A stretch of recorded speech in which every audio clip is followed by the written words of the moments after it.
আসসালামু আলাইকুম। প্রিয় দর্শক, অন্য মঞ্চের আলাপচারিতায় আপনাদের সকলকে আমন্ত্রণ জানাচ্ছি। জুলাই সন্ত্রাসীরা বাংলাদেশের পুলিশ বাহিনীকে পুরোপুরি ধ্বংস করে দিয়েছে। এখন তাদের লক্ষ্য সেনাবাহিনী। বোঝাই যাচ্ছে তারা সেনাবাহিনীকে অচল করে কয়েকটি লক্ষ্য অর্জন করতে চায়। যেমন বিদেশি শক্তির চাহিদা অনুযায়ী বাংলাদেশের সমুদ্র সীমায় আন্তর্জাতিক যুদ্ধকে টেনে আনতে চায়, মুক্তিযুদ্ধের মাধ্যমে অর্জিত সংবিধানকে ছুঁড়ে ফেলতে চায়, আর যে কোনো মূল্যে নির্বাচন ঠেকাতে চায়। এগুলোর পক্ষে সেনাবাহিনী এখনো অনড় অবস্থানে থাকায় ৩০ সেনা কর্মকর্তাকে এখন গ্রেপ্তার করে পুরো সেনাবাহিনীকে পুলিশের মতো অচল করে দেওয়াই কি জুলাই সন্ত্রাসীদের লক্ষ্য? চলুন দেখা যাক বিস্তারিত।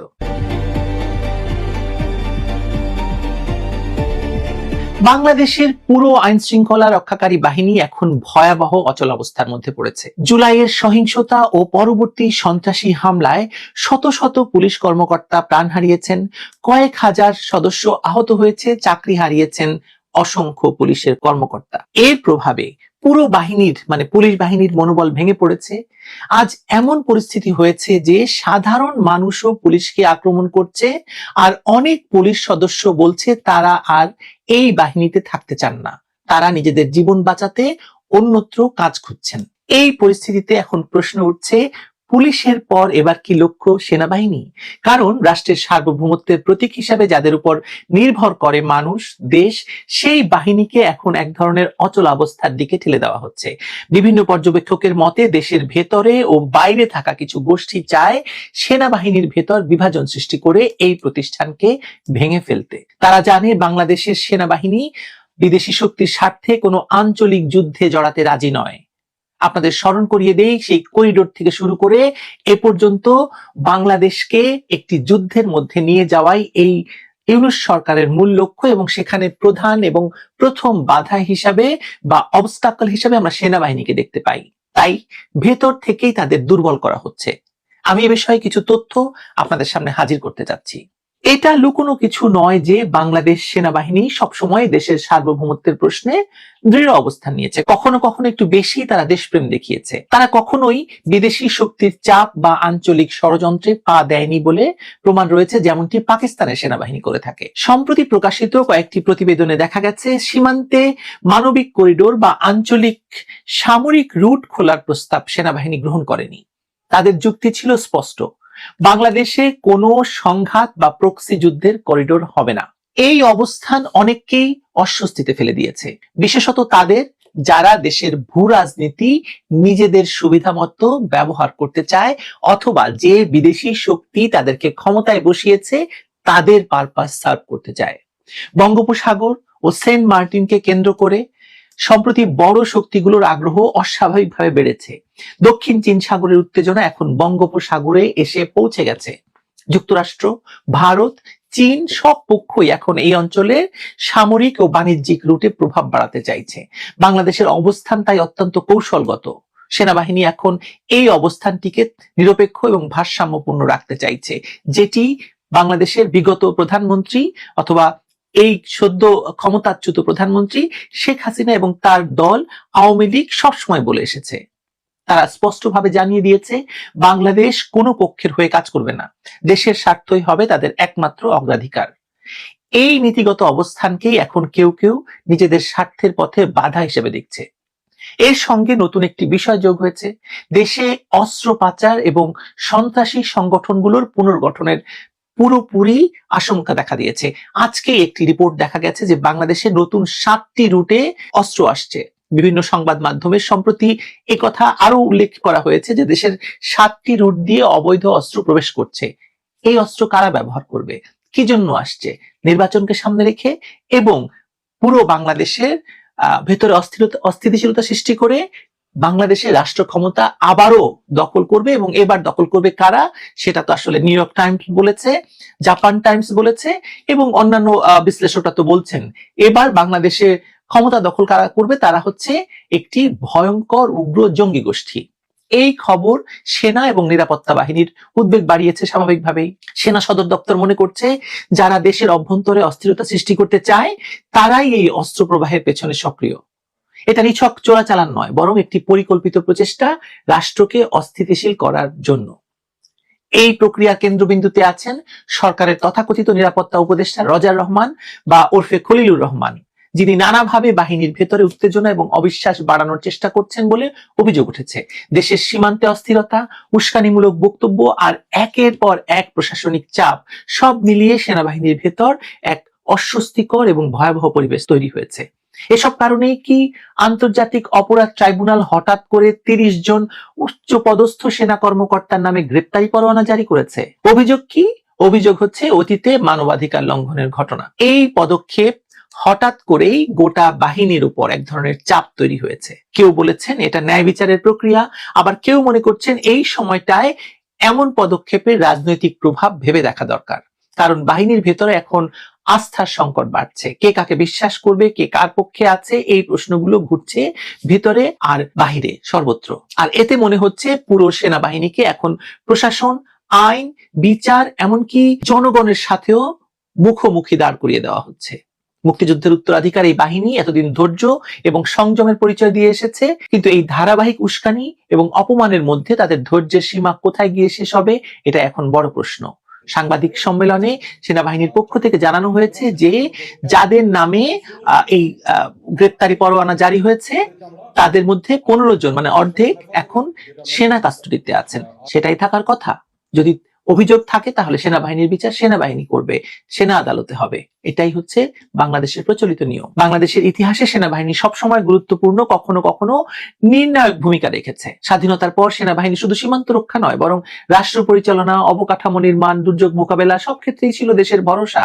কিন্তু একই সঙ্গে আমাদের ভুলে গেলে চলবে না যে 1975 সালের ট্র্যাজেডি, দুজন রাষ্ট্রপতিকে হত্যা, অভ্যুত্থান, পাল্টা অভ্যুত্থান সব এই বাহিনীর নামের সঙ্গে জড়িয়ে আছে। ফলে সেনাবাহিনীকে মানুষ শ্রদ্ধাও করে, আবার ভয় করে এবং সংশয় করে, এবং বলা হয়ে থাকে সেনাবাহিনী এবং প্রশাসন যার পক্ষে থাকে তারাই সরকার গঠন করে। আমরা জানি যে বাংলাদেশে দুটি রাজনৈতিক দল, বড় বড় দুটি রাজনৈতিক দল তৈরি হয়েছে সেনাবাহিনীর প্রত্যক্ষ তত্ত্বাবধানে, এবং বিএনপি একসময়ের কিংস পার্টি, জাতীয় পার্টি আরেকটা কিংস পার্টি, এরা উভয়েই সেনাবাহিনীর প্রত্যক্ষ মদদে এবং প্রত্যক্ষ শক্তির বলে বলিয়ান হয়ে এখনো বাংলাদেশে রাজনীতি করে যাচ্ছে। তবে শেখ হাসিনার দীর্ঘ শাসনকালে সেনাবাহিনী ক্রমেই রাজনীতির বাইরে সরে আসে।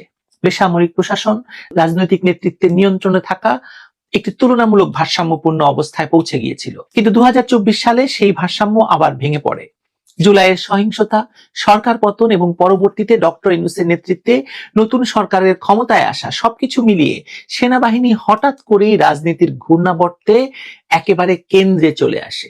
আমরা বলতে পারি এখন সবকিছুই চলছে সেনাবাহিনীকে কেন্দ্র করে। রাজনৈতিক পর্যবেক্ষকদের মতে ইউনূস সরকার গঠনে সেনাবাহিনীর একাংশের নীরব সমর্থন ছিল।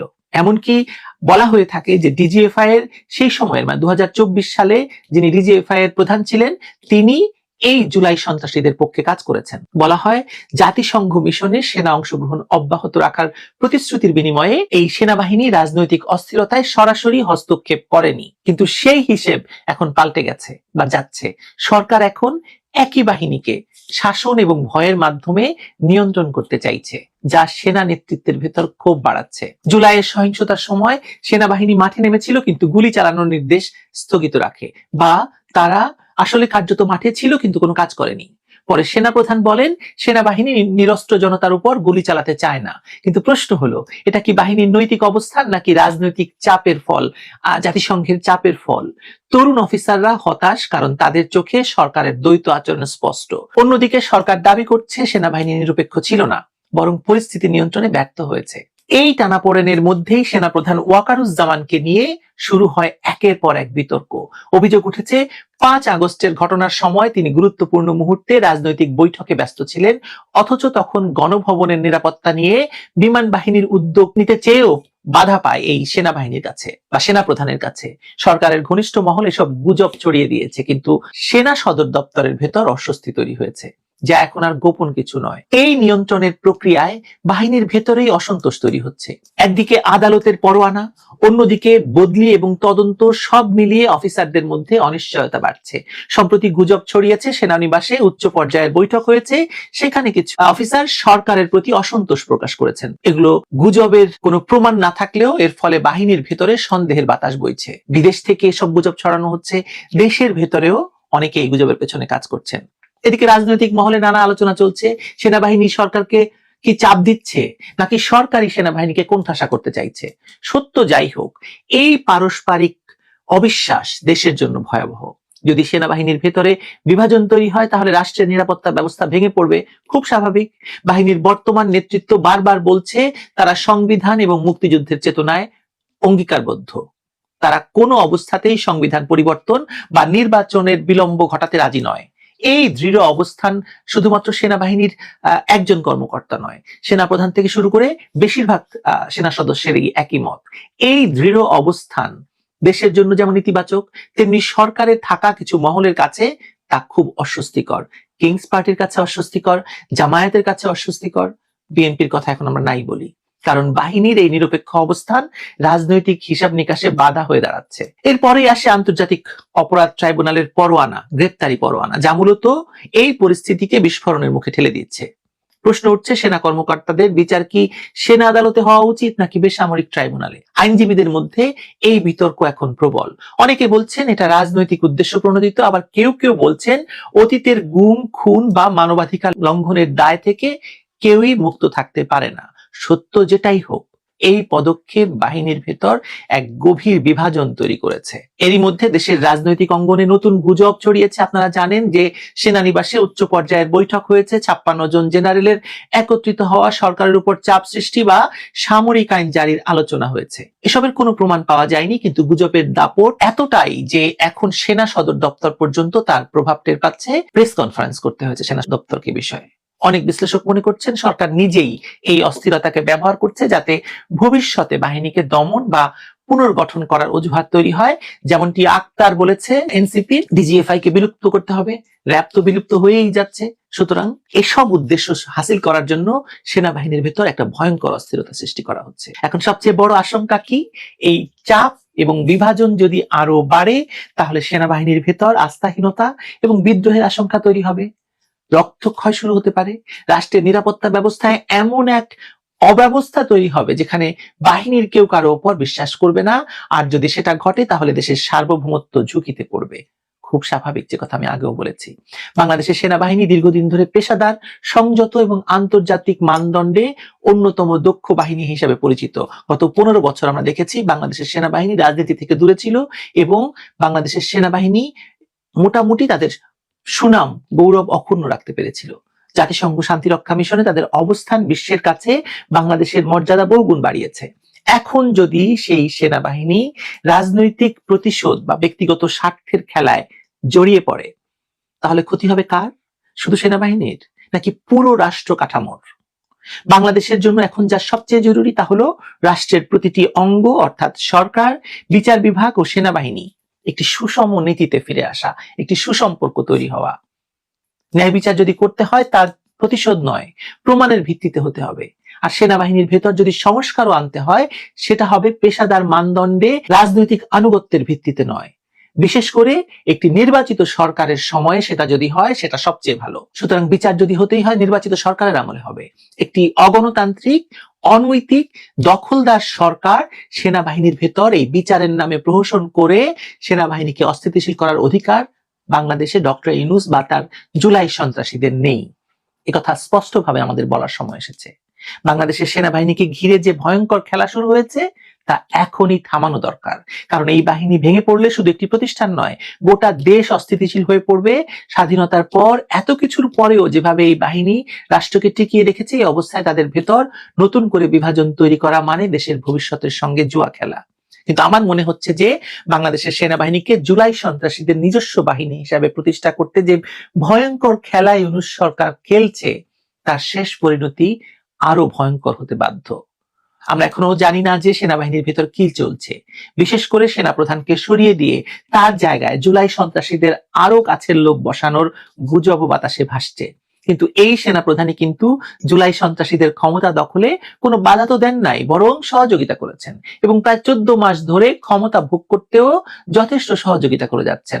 ঢাকার রাস্তায় প্রকাশ্যে হাসনাত না ওয়াকার, ওয়াকার না হাসনাত, হাসনাত হাসনাত স্লোগান হয়েছে। এত বড় উস্কানির মুখেও ক্যান্টনমেন্ট আক্রমণের উস্কানি দেওয়া হয়েছে, এত বড় উস্কানির মুখেও সেনাপ্রধান এবং সেনাবাহিনী নিশ্চুপ থেকেছে এবং ধৈর্য দেখিয়েছে। এখন সেনাপ্রধানকে লক্ষ্য করে পুরো বাহিনীকে যদি পুলিশের মতো ক্ষমতাহীন করে ফেলা যায়, তাহলে নির্বাচন বলুন আর গণতন্ত্রে ফেরা বলুন, কিছুই সম্ভব হবে না ইউনূস সরকারের পক্ষে। বাংলাদেশকে সেই অস্থিরতায় ঠেলে দিয়ে জঙ্গি গোষ্ঠীর ক্ষমতা দখলের পথকে আরো মসৃণ করতেই এই সেনাবাহিনীকে এই মুহূর্তে টার্গেট করেছে এই জুলাই সন্ত্রাসীরা। এটা সেই সেনাবাহিনী যারা বাংলাদেশে জঙ্গিবাদ নির্মূলে ভূমিকা রেখেছিল বলে আমরা জানি। বেছে বেছে তাদেরকেই বিডিআর বিদ্রোহ বলুন আর এখনকার জুলাই সন্ত্রাসীরা বলুন টার্গেট করেছে, যারা জঙ্গিদের বিরুদ্ধে অস্ত্র ধরেছিল। আপনি কি বুঝতে পারছেন মূল অসুবিধাটা তাদের কোথায়?